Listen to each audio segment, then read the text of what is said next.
हाय developers. सो अब हम लोग बात करने वाले हैं कि जावा के अंदर पैरामीटराइज फंक्शन क्या होते हैं। और अगर आपको ये नहीं पता कि फंक्शंस क्या होते हैं तो मैं आपको रिकमेंड करूंगा आप लास्ट वाला पार्ट देखो, वहां पे मैंने सब कुछ बताया फंक्शंस के बारे में डिटेल में कि फंक्शंस क्या होते हैं, किस तरीके से बनाते हैं, सिंटैक्स, कॉलिंग, स्टैटिक फंक्शन वगैरह सब कुछ बताया, राइट। और पूरी प्लेलिस्ट का लिंक भी डिस्क्रिप्शन बॉक्स में मिल जाएगा आपको। यहाँ मैंने बहुत सारी वीडियोस बना दी हैं, हर एक वीडियो के साथ में आपको इंटरव्यू क्वेश्चन, लाइव एग्जाम्पल वगैरह सब कुछ मिलता है। तो प्लेलिस्ट को मिस मत करना अगर आप जावा पढ़ना चाहते हो अच्छे से। तो उसके बाद में सो हमारा पहला टॉपिक ये रहने वाला है कि पैरामीटराइज फंक्शन होते क्या हैं। उसके बाद में एग्जांपल देखने वाले हैं, एक नहीं हम लोग यहाँ पे दो एग्जांपल देखेंगे ताकि आपको फंक्शंस अच्छे से समझ में आए, उनकी रीयूजेबिलिटी अच्छे से समझ में आए, मल्टीपल पैरामीटर, सिंगल पैरामीटर किस तरीके से पास करते हैं, सब कुछ आपको अच्छे से क्लियर हो। और लास्ट में इंटरव्यू क्वेश्चन भी हम लोग डिस्कस करने वाले हैं। ऑलराइट, सो यहाँ पे पैरामीटराइज फंक्शन क्या होता है वो बताने से पहले मैं एक फंक्शन का बेसिक स्ट्रक्चर बना के आपको कॉल करके दिखाता हूँ। उसके बाद में हम लोग पैरामीटर के बारे में बात करेंगे, आप ज्यादा अच्छे से रिलेट कर पाओगे, राइट। और इससे क्या हुआ, हमारा लास्ट वाला जो वीडियो था वो भी थोड़ा सा कवर अप हो जाएगा, राइट, रिकैप हो जाएगा। सो मैं यहाँ पे क्या करता हूँ, एक न्यू फाइल बनाता हूँ एंड न्यू फाइल का मैं यहाँ पे नाम रख सकता हूँ, लेट्स से फंक्शन पैरम्स, ठीक है। पैरामीटर का जो शॉर्ट फॉर्म होता है वो लोग पैरम्स बोल देते हैं, राइट। और एक चीज आपको ध्यान रखनी है, हम लोग पैरामीटर को आर्ग्यूमेंट भी बोल देते हैं बहुत बार। सो अब मैं यहाँ पे एक पब्लिक स्टैटिक फंक्शन बना लेता हूँ, public static void main string, और ये एक एरे बना देते हैं स्ट्रिंग का, और ये इसके अंदर आर्ग्यूमेंट्स पास कर देते हैं, राइट। स्पेलिंग ठीक कर देते हैं हम लोग, और यहाँ पे हम लोग शॉर्ट कर देते हैं। और उसके बाद में हम लोग अभी के लिए लिख सकते हैं, लेट्स से हेलो फंक्शंस, ठीक है। ये छोटा सा हमारा छोटा सा प्रोग्राम बन गया, सिंपल। जैसा मैं आपको हर बार बताता हूँ कि आपको जैसे पहला थोड़ा सा कोड लिख लो, आप उसको रन करके देखो कि सब कुछ काम कर रहा है कि नहीं कर रहा, उसके बाद में नेक्स्ट कोड करो, ताकि आप स्टेप बाय स्टेप चलते जाओ और आपके इससे ना एरर आने के चांसेस भी कम रहेंगे। आपको ये पता चल जाएगा कि एरर है कहाँ पे। ऑलराइट, तो अब मैं यहाँ पे क्या करता हूँ, एक नॉर्मल फंक्शन बनाता हूँ, स्टैटिक फंक्शन बनाऊंगा, बिकॉज अगर हम लोग सेम क्लास के अंदर फंक्शंस यूज कर रहे हैं तो बेटर है कि स्टैटिक रहे वो। सो मैं यहाँ पे स्टैटिक लिख देता हूँ, और उसके बाद में इसके अंदर मैं कोई भी वैल्यू रिटर्न नहीं करने वाला। तो मैं जस्ट सिंपली एक फंक्शन बना के उसका मैं यहाँ पे नाम लिख देता हूँ गेट एज, ठीक है।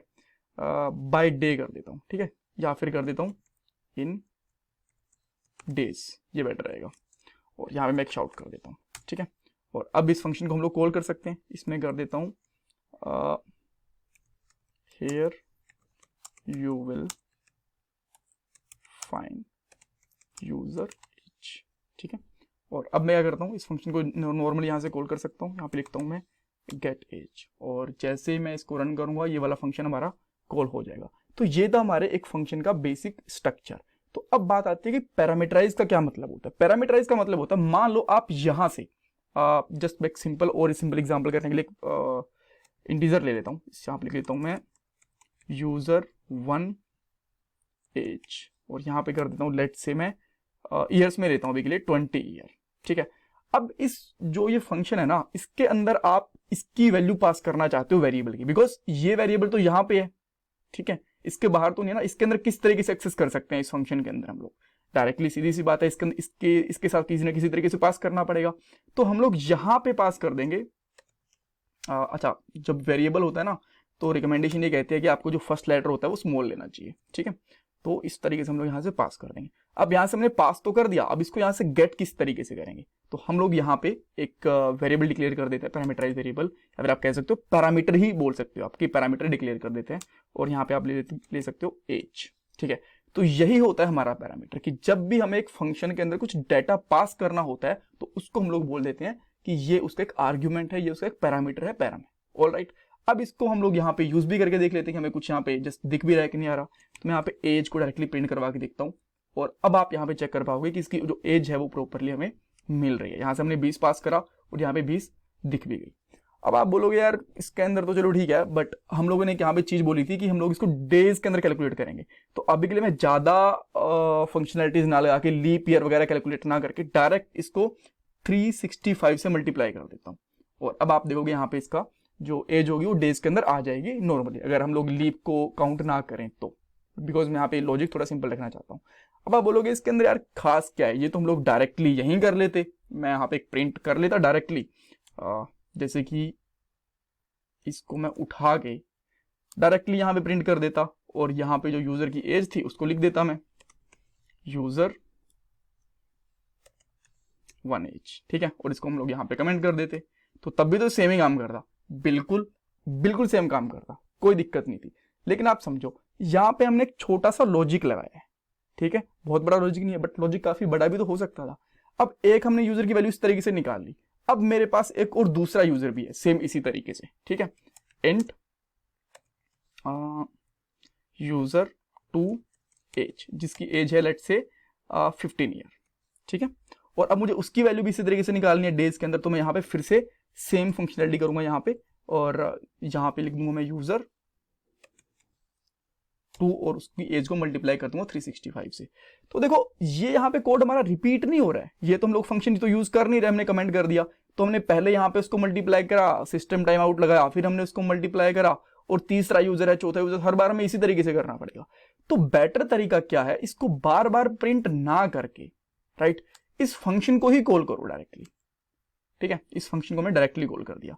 पहले हम लोग इसको यूज कॉल कर लेंगे फंक्शन, अच्छा मैं इसको यहां से हटा के पहले वेरिएबल 1 के लिए कॉल करता हूं और फिर यहां से वेरिएबल 2 के लिए भी कॉल कर सकता हूं, एक साथ भी कर सकते हो, बट मैं आपको जस्ट दिखाना चाहता हूं कि यहाँ पे अगर हमारे पास कुछ और कोड भी होगा तो भी कोई दिक्कत नहीं है, ठीक है, और यहाँ पे आ जाएगा हमारा एज 2। तो अब ये जो भी हमें लॉजिक लगाना होगा हम लोग इस फंक्शन के अंदर लगाएंगे और यहाँ से फंक्शन को कॉल करके उसकी जो एज है हमारी वो गेट कर लेंगे, ऑलराइट। तो ये बेसिकली एक फंक्शन का काम होता है, इस तरीके से हम उसको यूज कर सकते हैं, और आपने एक ये भी चीज देख ली कि किस तरीके से हम उसको पैरामीटर के साथ भी यूज कर सकते हैं। अब ये तो छोटी सी चीज हो गई, ठीक है, अब मैं एक चीज और करता हूं, यहाँ पे एक एग्जांपल और लेके दिखाता हूं आपको मैं, ठीक है। अब मान लो कि मेरे पास क्या है कि एक अमाउंट है स्पेसिफिक, मैं चाहता हूं कि उसका इंटरेस्ट निकाल के लेके आऊं मैं, और वो अमाउंट हर बार अलग अलग रहता है, कई बार 1000 आ जाता है, कई बार 1 लाख आ जाता है, कई बार मुझे 2 महीने के लिए इंटरेस्ट निकालना है, कभी 2 साल के लिए निकालना है, इस तरीके से मुझे वो बारी बारी निकालना पड़ता है, राइट। तो उसके लिए मैं क्या करता हूँ, फंक्शन बनाऊंगा और उसको कॉल करूंगा। तो मैं एक वहां पे फंक्शन बनाता हूँ सिंपली, ये सेकंड एग्जांपल है, ठीक है, पब्लिक स्टैटिक वॉइड, और यहां पे ले लेता हूं मैं लेट से कैलकुलेट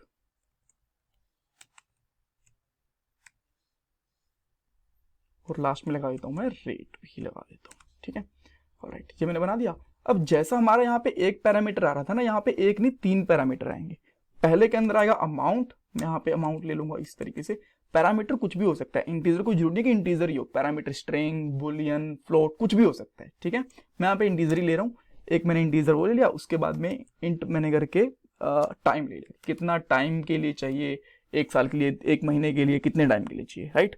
और उसके बाद में हम लोग यहाँ पे करेंगे इंट इंटरेस्ट का रेट, की रेट क्या है उसका, क्या उसकी एवरेज लग रही है इंटरेस्ट की, ठीक है। सो उसके बाद में हम लोग यहाँ पे क्या करेंगे, शाउट करते हैं, और शाउट करने के बाद में सिंपली जो हमारा अमाउंट होगा, वो इंटरेस्ट का फॉर्मूला क्या होता है कि जो हमारा अमाउंट होता है वो, इसको हम लोग मल्टीप्लाई कर देंगे हमारे टाइम से, जितना हमारा टाइम है ईयरली टाइम, और जितना भी हमारा इंटरेस्ट रेट आ रहा है वो, एंड डिवाइड कर देंगे 100 से, ऑलराइट, कोई दिक्कत नहीं है। अब मैं इस फंक्शन को यहां से कॉल करता हूं, मान लो कि एक यूजर के लिए नॉट जस्ट यूजर, बस हमें यहाँ पे इंटरेस्ट रेट कैलकुलेट करना है, ठीक है। अब यहाँ पे तीनों चीजें हमारे पास, सबसे पहले है इंट अमाउंट, और अमाउंट है लेट से 1000 रुपए, सिंपल रहेगा, आप मन में भी कैलकुलेशन कर पाओगे, इसलिए मैं एक छोटा अमाउंट ले रहा हूँ, ठीक है। उसके बाद में इंट टाइम, कि कितना टाइम है, तो लेट से 1 साल के लिए, ठीक है। एंड आफ्टर दैट इंटीजर, यहाँ पे ले लेता हूँ मैं रेट, इंटरेस्ट रेट क्या है, और लेट से इंटरेस्ट रेट है बहुत सी सिंपल लग रहा हूँ मैं, 12 रुपीज पर ईयर, ठीक है, ये हो गया। अब इन तीनों पैरामीटर को यहाँ पे पास कर देंगे, ये एग्जैक्ट सेम तरीके से पास होने चाहिए, अदरवाइज अगर आप लोग कभी ऐसा कर दो कि पहले आपने अमाउंट यहाँ पे लिखा हुआ तो पहले अमाउंट ही पास करना, पहले टाइम या रेट पास मत कर देना, उससे गड़बड़ हो जाती है, ठीक है। यहाँ पे तो सेम ही है बिकॉज तीनों ही मल्टीप्लीकेशन हो रहे हैं, अदरवाइज जो आप पहले चीज पास करोगे वो एज अ अमाउंट कैलकुलेट होगा, चाहे आप यहाँ से टाइम ही क्यों ना पास कर दो। अगर आपने यहाँ से टाइम पास कर दिया ना पहले इस तरीके से, एंड बाद में आपने अमाउंट करा और बाद में आपने यहाँ पे रेट पास करा, तो जो आपका टाइम होगा ना, ये फंक्शन समझे कि मैं अमाउंट पास कर रहा है, बिकॉज ये रिस्पेक्टिवली मेजर करता है, जो फर्स्ट पैरामीटर है वो मेरा फर्स्ट वेरिएबल होगा, जो सेकंड होगा वो सेकंड पैरामीटर, जो थर्ड है वो थर्ड वाला, राइट। तो इसीलिए हमेशा इसको प्रॉपरली मैनर के अंदर जाने देना, जैसे कि सबसे पहले अमाउंट जाना चाहिए, उसके बाद में टाइम जाना चाहिए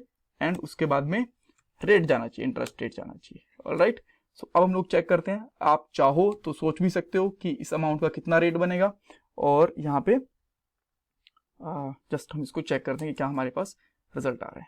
सो ओके, यहाँ पे जितना इंटरेस्ट आया वो आया 120 रुपीज़, राइट, जो कि करेक्ट है। और आप अगर ये दो पहले वाले कंसोल दिख रहे हैं तो ये आपके गेट एज के आ रहे हैं, राइट। अगर मान लो आप 1,00,000 या फिर 10,000 1,00,000 रुपीज़ पास करते तो आप देख सकते हैं यहाँ पे आपको बेसिकली 12,000 रुपये मिल जाता, राइट।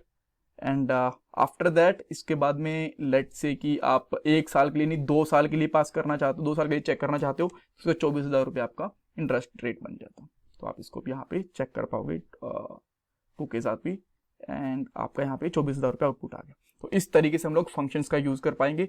आई होप आपको अच्छे से समझ में आएगी कि किस तरीके से फंक्शंस वगैरह यूज़ कर सकते हैं, क्या पैरामीटर होता है एंड ऑल। नेक्स्ट वाले पार्ट के अंदर ना एक बहुत ज़्यादा क्वेश्चन पूछते थे मेरे से जावास्क्रिप्ट के अंदर कि यार रिटर्न के अंदर एंड प्रिंट के अंदर क्या फ़र्क होता है। तो हम लोग वही यहाँ पे डिस्कस करेंगे कि रिटर्न के अंदर एंड जब प्रिंट एलन करते हैं उन दोनों में क्या डिफरेंस होता है नेक्स्ट वाले पार्ट के अंदर, राइट।